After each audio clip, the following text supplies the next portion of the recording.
So next we have the honor of hearing from David Erne, who leads smart grid research efforts at the California Energy Commission and is currently leading their efforts in the renewal of the successful EPIC program, which invests in scientific and technological research to accelerate the transformation of the electricity sector to meet the state's energy and climate goals. And we're very excited to hear about that. So take it away, David. Thanks for agreeing to give a talk. Thank you, Manoush. Can everyone hear me all right? Yes. Now can you hear me? Yes, that was my fault. Sorry. I was. All right. It would have been a short talk. So thanks everybody for inviting me to speak today. And I look forward to talking about some of the EPIC research that I think is relevant to these topics that we've been teed up today. And as I think as the attendees have heard, there have been a couple of references to the EPIC program, the CEC funding. But I'll get into that in a little bit more detail, and then I'll talk about some of our examples of our research that relate to this area or research that we funded. So for those who don't know, the Electric Program Investment Charge is a ratepayer funded program, research program, funded by the ratepayers of the investor-owned utilities, so PG&E, SCE, and SDG&E. That money is shared among the IOUs and the CEC to fund research that will support the ratepayers in those territories.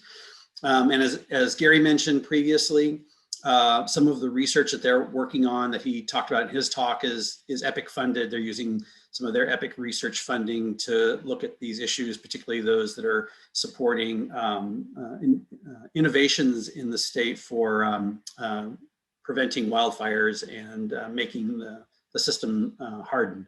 So the research covers a lot of different topics, a lot of different areas. I will, oops, there. So from the CEC perspective, we're really looking at three kind of broad categories as driving our research initiatives. As you know, the state's priorities on decarbonization are very strong. And so we have multiple efforts that focus on removing our reliance on fossil fuels and improving the renewable generation that we would utilize to make our state greener. And I'll skip the middle one and go to resiliency. Resiliency, as you know, is very important. The wildfires of this year and of previous recent years have shown that having solutions that provide ratepayers with resiliency is critical and is needed sooner rather than later. And some of the other technologies talked about today will help in that arena as well. And then I would say across the board, we also have an emphasis on affordability and equity in the sense that we really want to make these clean energy solutions available to the residents in low income and disadvantaged communities. They're usually the last to get the opportunity to take advantage of newer technologies, and we're wanting to find ways to bring these newer technologies into those communities. They also will benefit the most from reduction in their energy use. And so that kind of theme goes across all of our research and is a critical emphasis. I would have to say that if I think about our EPIC strategy on a technology level, I would say that we have efforts that look at integration across the board. So as in introduction, it was pointed out that my team works on the smart grid related. So we're very technology integration focused related to microgrids, energy storage, and kind of tools for aggregation of distributed energy resources. But we also have research areas that focus just on specific technology. So as was previously noted, there's a high demand for a diversity of energy storage technologies in the state. And so we have a very robust research program that focuses on diversifying the portfolio of technologies available to the state, whether they, and we generally focus on non-lithium ion technologies. And so integration research areas and technology focused areas. Here's kind of a layout of our our portfolio over the last about 8 years. We are excited to know that, or excited to have the CPUC renew this program just recently. The original program was set up for 10 years, and that's rapidly coming to a close at the end of this year. And so the PUC had a proceeding which just renewed the EPIC program for another 10 years. So we're very excited about that, and renewed our funding for the CEC for another we have about 130 million a year. And as you can see, we distribute that across a variety of different topic areas to help bring innovation to the state. And I would say that we've had quite a bit, as you can see, in the decarb and resiliency area, and even in multiple areas of decarb. We have more growing in the transportation electrification sector. And I think you'll find in the future that we'll be looking more at hydrogen. That came up earlier in the conversation. And we see the necessity of expanding our analysis of where hydrogen can provide long-term storage or other solutions to the state, also in decarbonization. Here's just some numbers that we like to throw out to show the impact of the program. Since it's ratepayer funded, we like to show the ratepayers that we do provide value to them for this funded research. In the approximately 1 billion of funding that we have released over the last 8 years, the projects and the companies that were supporting that research have resulted in about $1.8 billion in additional funding, private investment after our research, which we think is a very strong sign that we're looking at technologies that have commercial viability, and those technologies are making their way into the market. And the other statistic that I want to point out is relative to one of my earlier slides is this desire to do more in low-income and disadvantaged communities. So 65% of our technology demonstrations are being conducted in low-income disadvantaged communities to really look at that nexus of where they can provide the greatest value in those communities. And we're going to continue to have a focus on that moving forward. It's just a very important part of our state goals to help those communities. Now what I'm going to do is go through some examples of research that's either been complete and funded or is in the process of the design and build out phase to show you some of the diversity of the technologies and the solutions that we have funded. So one of our most well-known and award-winning projects is the Blue Lake Rancheria, which was developed by the Schatz Energy Center at Humboldt State. At the Blue Lake Rancheria up in Humboldt area. This rancheria has a casino. That casino is a Red Cross shelter. They wanted to design the microgrid to be able to provide renewable backup and storage for that microgrid to support the community shelter in the event of an outage. There are many potential environmental challenges that can happen up in the Northeast, or excuse me, in the Northwest. Not only the wildfires, but also they're prone to potential for tsunamis. And so having backup power for the community was critical. As of last year, they had a great demonstration of this microgrid, which is up and running. And during the recent PSPS event up there, they were able to support about 10,000 of the local residents, either providing power at the community shelter, providing rooms at the hotel for those who have medical equipment where they need to have that operational while the grid is out.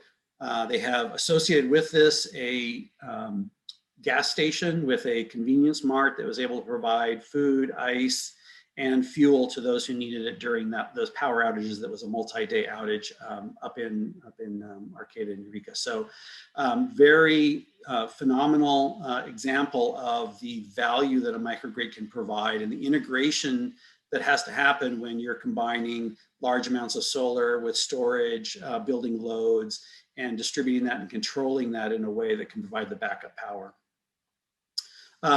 We've had a lot of conversations so far this morning about demand response. I think most people are familiar with OhmConnect. They're one of our earlier funded projects.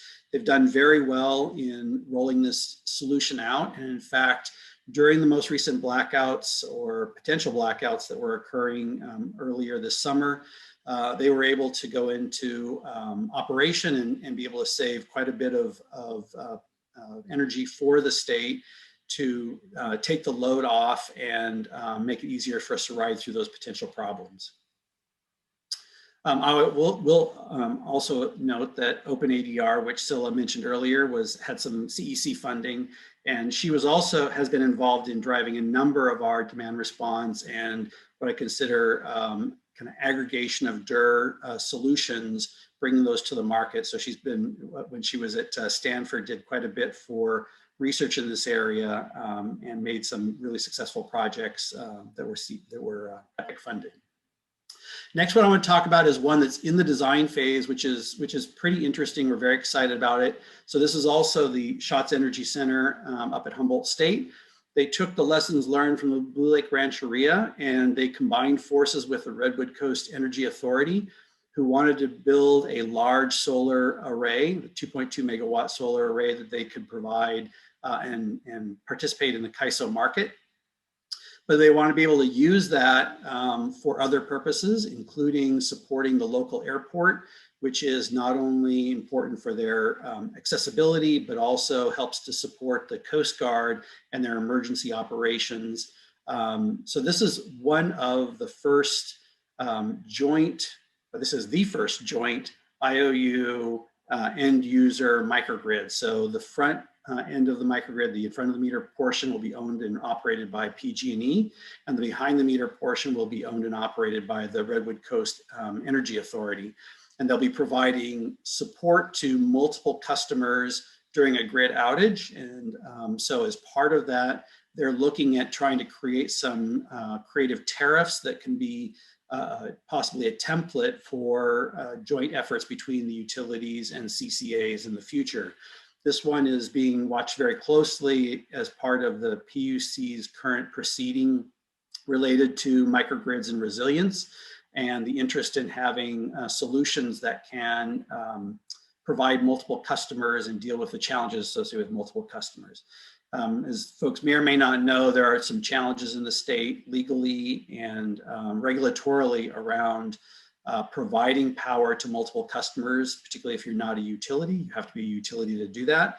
Either create your own utility or partner with an existing utility to make that happen.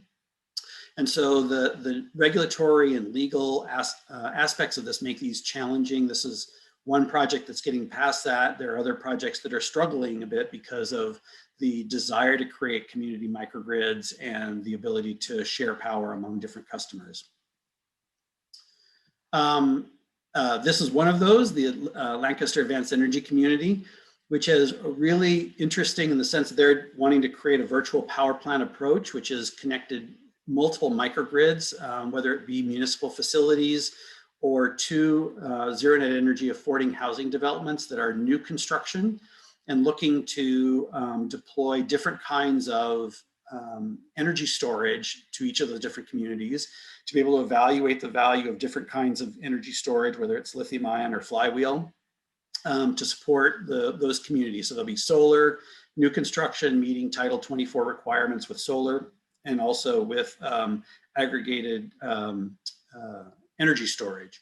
And so this is going to be a very interesting one that is really a big picture approach. And this is in collaboration with Lancaster Choice Energy.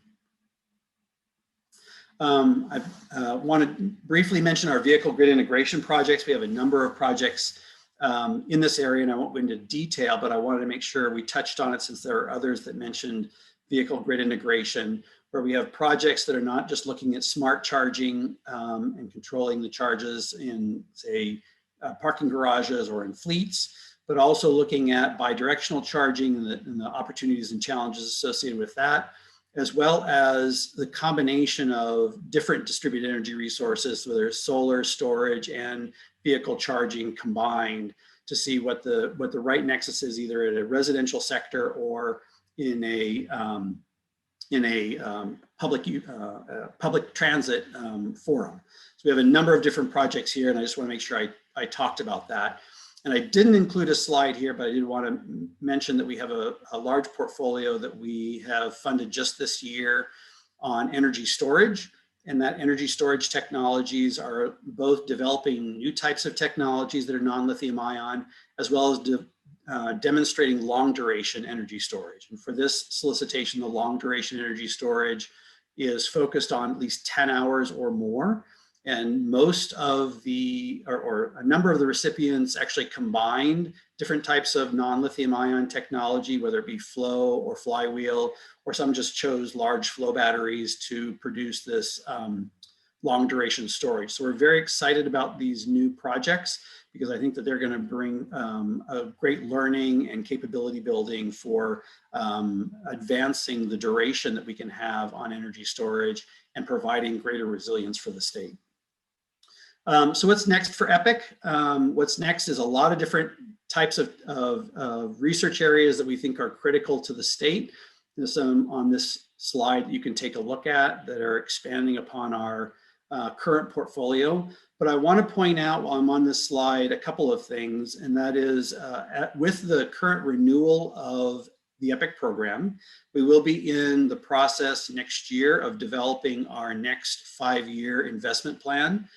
That plan will be developed with stakeholder input. And so we will be if you are interested in being engaged in the development of that research portfolio and interested in identifying and helping us craft the most critical priorities to focus on over the next 5 years, I recommend that you stay engaged. Check on our website for the CEC's EPIC website, and we'll have information in there as we move into the early part of next year. So we'll probably be starting to announce stakeholder workshops in the January timeframe that will engage the public to get feedback on the research priorities for moving forward. So with that, I will wrap up and take any questions anyone may have. Great, thank you so much for the presentation. I guess I don't see any questions on any Q&A posts yet, but our panelists, if they have any questions, they can go ahead.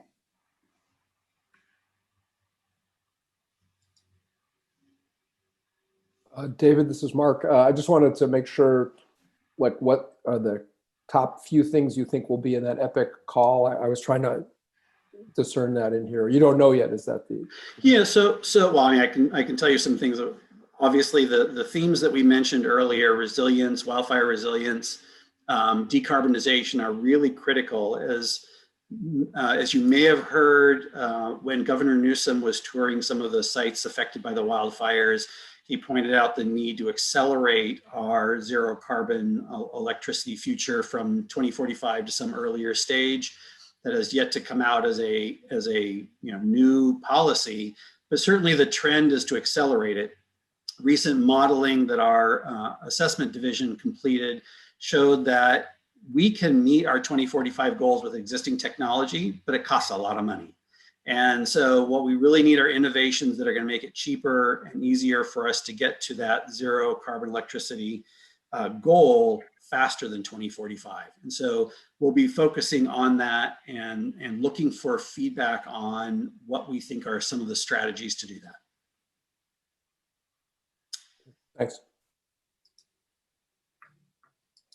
I mean, I guess next we have the panel, so we can keep the open discussion going, so we don't need to wait for. If there are any questions at any point from the audience, please use the Q&A tool to post your questions, and we'll be happy to answer them, whichever speaker is more familiar with that topic.